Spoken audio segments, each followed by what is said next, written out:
Esta tarde, mis hermanos, se nos ha permitido durante gran parte de este año, creo que del año anterior ya, hemos estado leyendo Marcos en forma sistemática.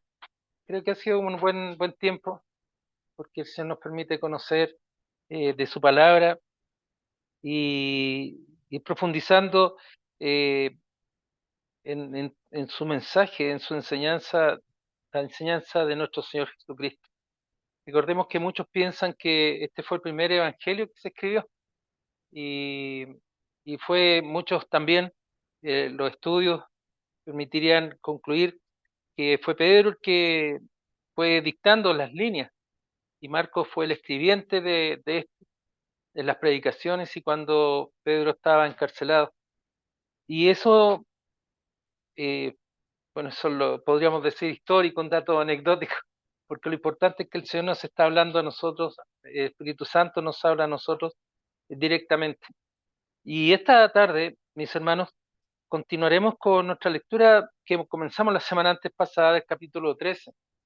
Eh, la Iglesia, la Reforma, eh, ha estudiado el ministerio de nuestro Señor Jesucristo. Sabemos que los evangelios no hablan de su vida, de su ministerio y su doctrina.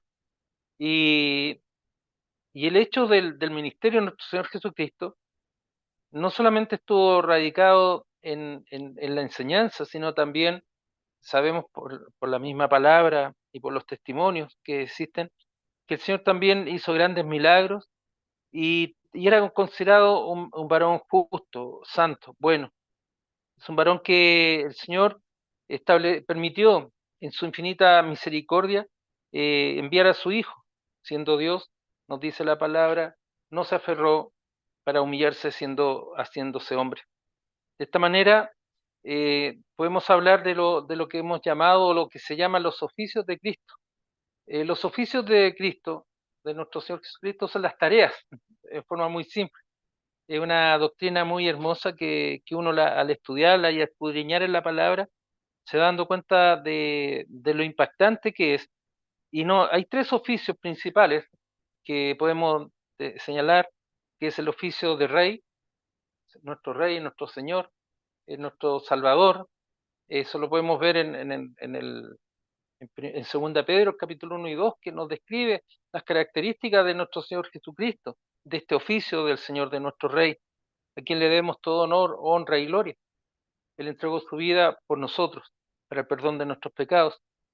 También eso es otro oficio que vemos, es el de sacerdote. El Señor Jesucristo es el sumo sacerdote, el sacerdote de este pueblo sacerdotal, que es la iglesia.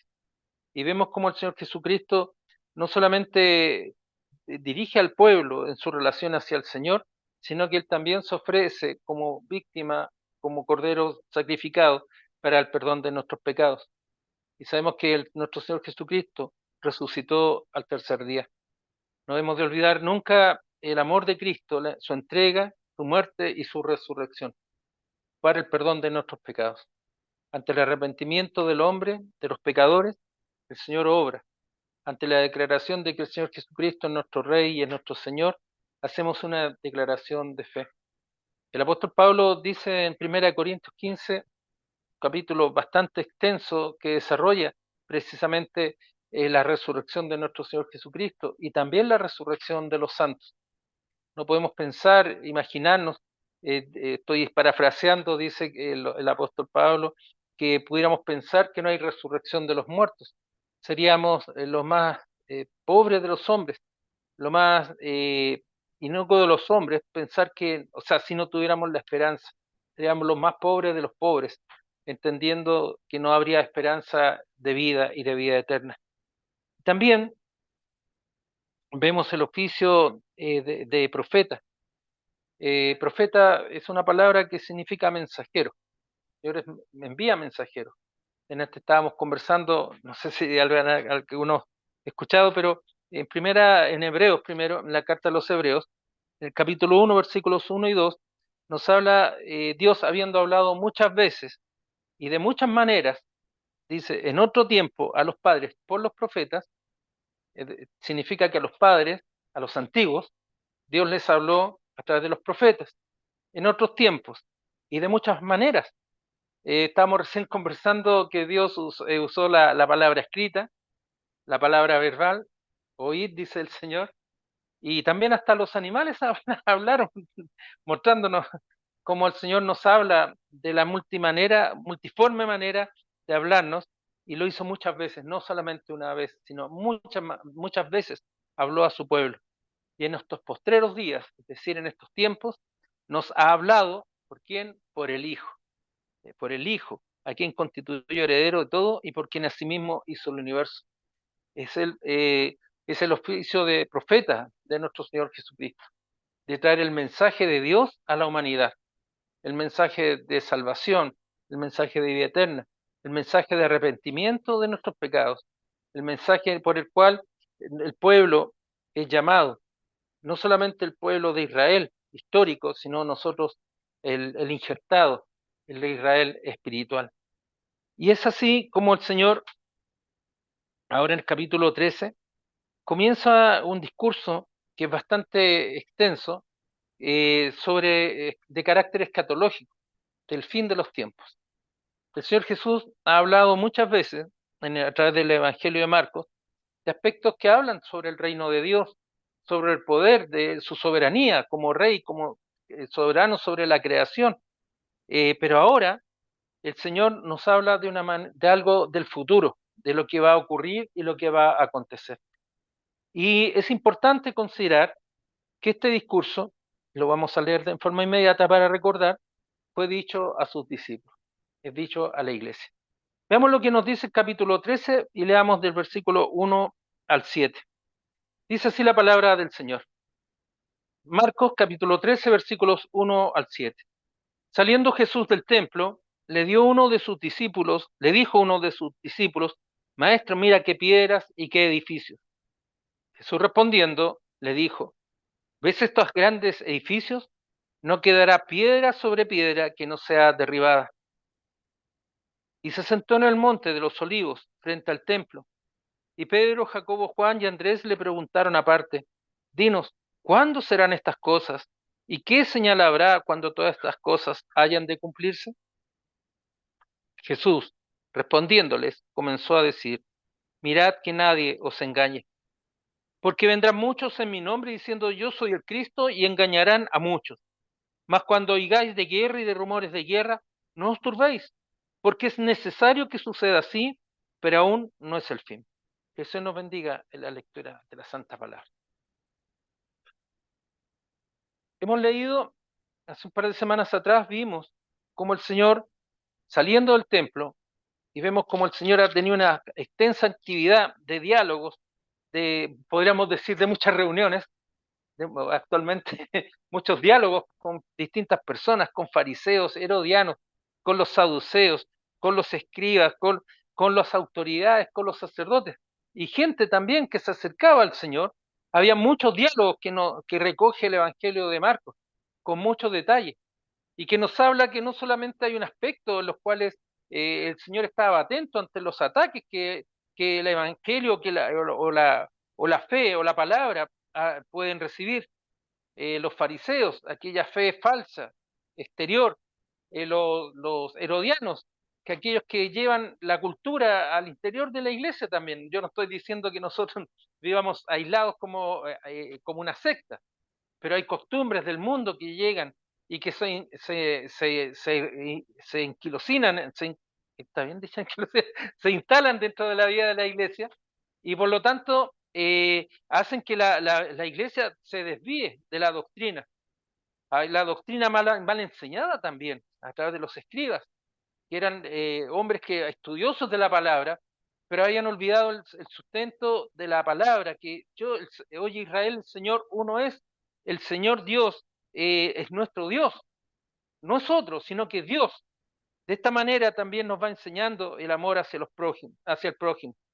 Pero ahora, en el capítulo 13, hace una variante el Señor, ya no son discursos con personas o con grupos de personas, sino que ahora está hablando inicialmente con un discípulo. Lo vimos la semana antes pasada, donde dice, maestro, mira qué edificios, qué piedras y qué edificios. Recordemos que les mencionaba que hay grandes construcciones hoy en día que nos dejan, quedamos extasiados, sobrepasados, sorprendidos, cuando por ejemplo vemos las grandes construcciones, la arquitectura, la tecnología, el pensamiento que hay detrás de todas esas construcciones. Pero también vemos que en la antigüedad existían las pirámides, por ejemplo, en Yucatán tenemos pirámides, nosotros en Latinoamérica tampoco no tenemos nada que sentirnos tan mal de las grandes construcciones que hay en Europa, por ejemplo. En Machu Picchu mencionamos también ahí, son grandes construcciones. Y uno, hasta el día de hoy, nosotros en nuestra isla de Pascua también vemos cómo se pudieron instalar esos monumentos o esas grandes estructuras, esas grandes piedras. Y hasta el día de hoy nos sorprende. Y este discípulo, que no se identifica, mira qué grandes piedras y qué edificios. Él está mirando el templo del Señor, el segundo templo que es conocido, el templo levantado por Herodes. Porque el primer templo, recordemos, fue destruido el año 586 a.C. El templo levantado por Salomón fue totalmente destruido. Segunda Crónica nos relata la crueldad, la muerte y el desprecio que hubo en contra del pueblo. Todo fue quemado y saqueado, y todos los tesoros del templo fueron llevados a Babilonia. 70 años duró el exilio, 70 años en que el pueblo vivió como esclavo. El Señor permitió que volvieran. Nehemías es parte de ese relato que nos va mostrando cómo el Señor también, Esdras, cómo el Señor levanta a su pueblo. Y en este periodo se levantó un segundo templo también magnífico. Todavía ahí está un muro todavía levantado. Algunos dicen que es parte del muro, otros que no, pero asumamos que es el muro. Históricamente sí lo han considerado los judíos, históricamente también la cristiandad, el muro de los lamentos, donde vemos que es característico de la ciudad de Jerusalén. Pero al margen de eso, vemos cómo este segundo templo fue destruido el año 70 por el general Tito, que destruyó la ciudad de Jerusalén y con ello el templo. Pero el Señor no se estaba refiriendo a eso. No se estaba refiriendo que su profecía y su mirada escatológica iba a concluir en el año 70. Y así lo entendió la iglesia, por cierto. Porque para ellos, para cualquiera de nosotros, saber que la ciudad de Jerusalén es destruida nos hubiera causado una conmoción tremenda. Pero había mucho más en las palabras del Señor. Pese a estos grandes edificios, no quedará piedra sobre piedra, dice, que no sea derribada. Y eso es efectivo, lo único que queda es ese muro. Pero piedra sobre piedra, ya no queda nada, nada de lo antiguo. Pero en el versículo 3, después de estas palabras del Señor, de esta afirmación del Señor, de lo que va a suceder con este templo, con estos grandes edificios y piedras, dice que la palabra que él se sentó en el monte de los olivos, al frente del templo, mirándolo. ¿Qué estaría pasando por la mente del Señor? No lo sabemos. No podemos ponernos a jugar o a inferir qué es lo que pasaba por su mente. Pero lo cierto es que 4 discípulos se acercan al Señor, Pedro, Jacobo, Juan y Andrés, y le preguntan aparte. Muchos piensan que ellos estaban pensando en cuándo llegaría el tiempo de triunfo. Yo creo que todo lo contrario, aquí hay un problema, una conmoción, porque ellos sabían muy bien de la historia, lo que haya pasado en 586 a.C. Lo tenían muy presente cuando fueron llevados esclavos. No era algo fácil de olvidar. Históricamente uno va recordando y se va traspasando este relato de gran dolor en el pueblo de Israel. Yo pienso por eso que ellos le preguntaron aparte, porque querían saber algo más. No era para decir que bueno, vamos a triunfar, sino que las palabras del Señor a ellos le golpearon, que va a ser todo destruido. ¿Y qué es lo que le dicen al Señor? Dinos cuándo serán estas cosas. El cuándo significa en qué momento. Normalmente usted y yo necesitamos que nos fijen un plazo. Nos sentimos más seguros cuando nos dan un plazo. Y no dejamos las cosas abiertas a cualquier imprevisto, sino un día. ¿Cuándo serán estas cosas? Y ellos, como buenos judíos, piden señales. ¿Cuáles son las señales? ¿Cuáles son los mensajes? ¿Cuáles son las advertencias que habrá cuando estas cosas hayan de cumplirse? ¿Qué es lo que va a ir sucediendo? El Señor comienza su relato y el Señor le responde. Y en el Evangelio de Mateo nos señala que todos los discípulos estaban presentes cuando se hablaba, todos sus discípulos. No habla de este grupo aparte. Pero esto no significa que la pregunta no haya sido hecha por cuatro. Y tampoco significa que el Señor se hayan equivocado los evangelistas. Es muy probable que el Señor, escuchando esta pregunta, también se haya dirigido a los hermanos. ¿Cuántas veces nosotros estamos en una mesa conversando algo y de repente lo hacemos público para todos? Hay que pensar que hay una discordancia. Es algo normal. Pero yendo un poco más allá, dice que el Señor comenzó a decirles, respondiéndoles, les responde, mirad que nadie os engañe. Nadie os engañe porque vendrán muchos en mi nombre. No os engañen porque vendrán muchos en mi nombre diciendo, yo soy el Cristo. Y engañarán a muchos. Engañarán a creyentes. Muchos creyentes serán engañados. Engañados significa mostrar una mentira como verdad, para inducir al error, para inducir a la caída. ¿Y cuál es lo que está mostrando el Señor? ¿Cuál es la mentira? La mentira es que ellos se van a levantar diciendo, yo soy el Cristo, yo soy el enviado, yo soy el Salvador. No, no estoy diciendo que yo lo sea, por favor. Vendrán y hablarán y dirán que yo soy el Cristo, yo soy el enviado de Dios, yo soy el mensajero de Dios.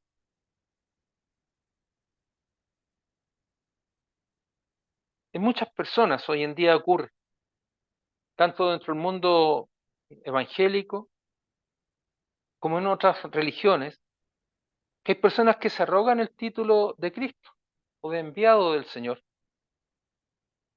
Para ellos es importante usurpar el nombre del Señor.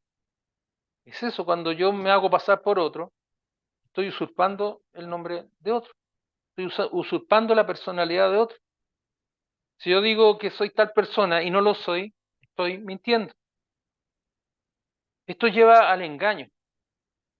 Y lo más triste de esto es que van a venir muchos, dice, vendrán muchos en mi nombre, no solamente algunos, sino que muchos. Entonces, viene el tema y preguntarse, el Señor tuvo diálogos con muchas personas de distintos temas, en el mismo Evangelio del capítulo 11 en adelante, pero ahora el tema que nos plantea es que nosotros como iglesia, a los discípulos y a nosotros por ende, tenemos que estar atentos a eso. El Señor está colocando una advertencia a su iglesia. No para decirles, yo no voy a hacer nada con ustedes, sino que el Señor ahora les dice, cuidado, que van a venir engañadores, falsos profetas, falsos cristos, y les dirán que ellos son los enviados y engañarán a muchos. Pablo, en la carta en Hechos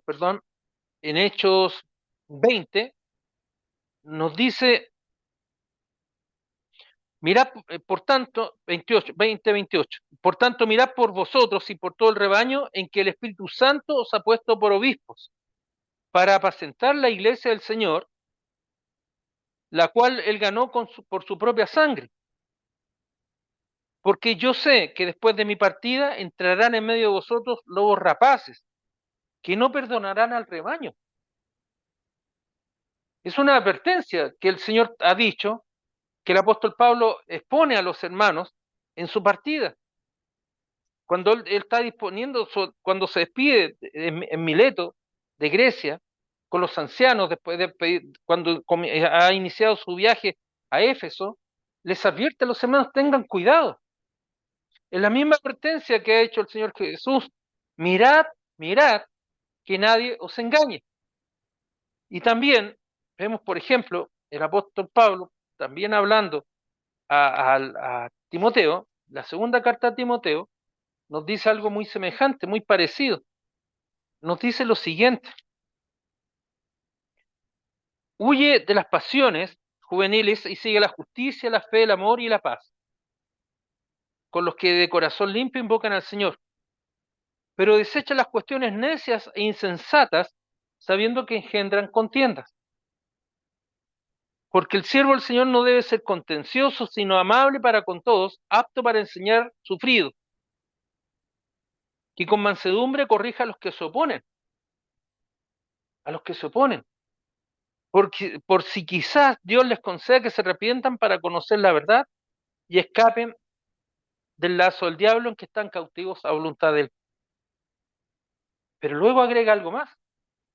También debes saber esto, le dice el apóstol Pablo.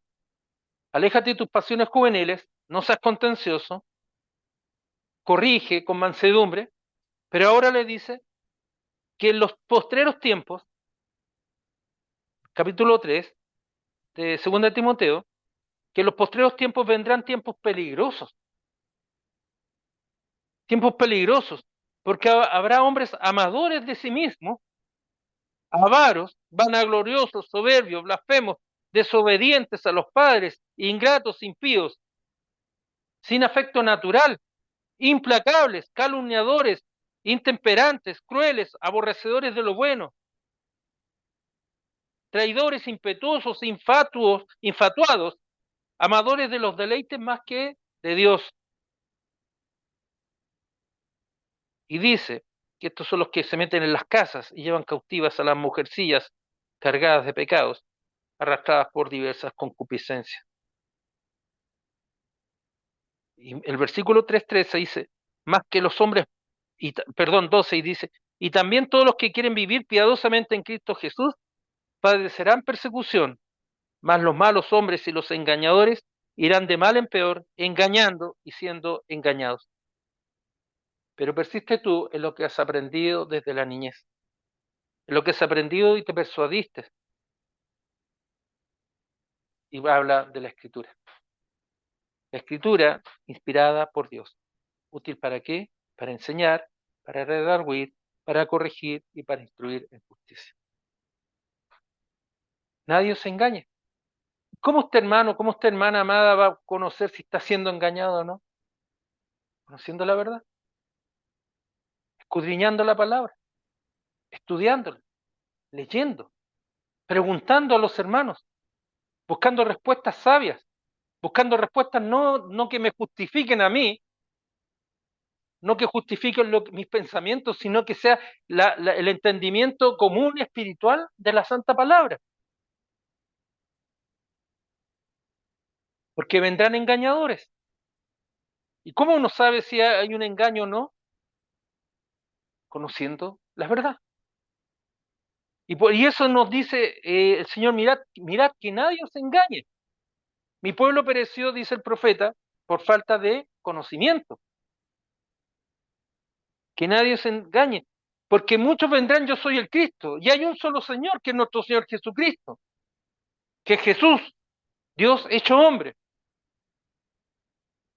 Y luego también nos agrega el versículo 7, más significa pero, cuando oigáis de guerras y de rumores de guerra, que dice, no os turbéis. Turbarse significa llenarse de aire violento, enredar. No os turbéis, porque es necesario que suceda así, pero aún no es el fin. El Señor nos está colocando en esta mirada de los últimos tiempos a su iglesia, una tarea que nos está dando, no ser engañados. ¿Y cómo cómo podemos conseguir como iglesia? Es a través de la comunión de los santos, a través del cuidado de la congregación. Alguien puede decir, no, yo vivo feliz y contento sin ir a la iglesia. Pero aquí hay una respuesta que debe ser el cuerpo, el que debe dar respuesta frente a la posible confusión. En la conversación, en la predicación, en la enseñanza. Es sacarnos del error. Es buscar la verdad. Y si hay algo que no entiendo, que no comprendo, estudiar con mayor ahínco. Y si hay dudas, estudiar con mayor ahínco, con mayor dedicación, porque vendrán falsos cristos y engañarán a muchos. Con prodigios, con señales nos enseña Mateo, con milagros, con ritos pomposos. La iglesia es sencilla frente a su Señor. La iglesia se presenta humilde frente a su Señor. Y frente a la guerra y los rumores de guerra, los conflictos. Hay muchas guerras. No solamente son las guerras que escuchamos que se están dando en Israel, en el cercano Oriente, o en Ucrania con Rusia, sino que también hay guerras acá. Hay guerras espirituales. Hay guerras en contra de los vicios que hoy día invaden nuestro país. De muertes, de persecución, escuchamos. Como que las cosas ya no tienen control. Eso es una guerra. Es muerte y destrucción. Pero ¿qué dice el Señor? No os turbéis. Estén tranquilos. ¿Por qué tenemos que estar tranquilos? ¿Por qué el Señor dará ese consejo? Porque el Señor está en medio nuestro.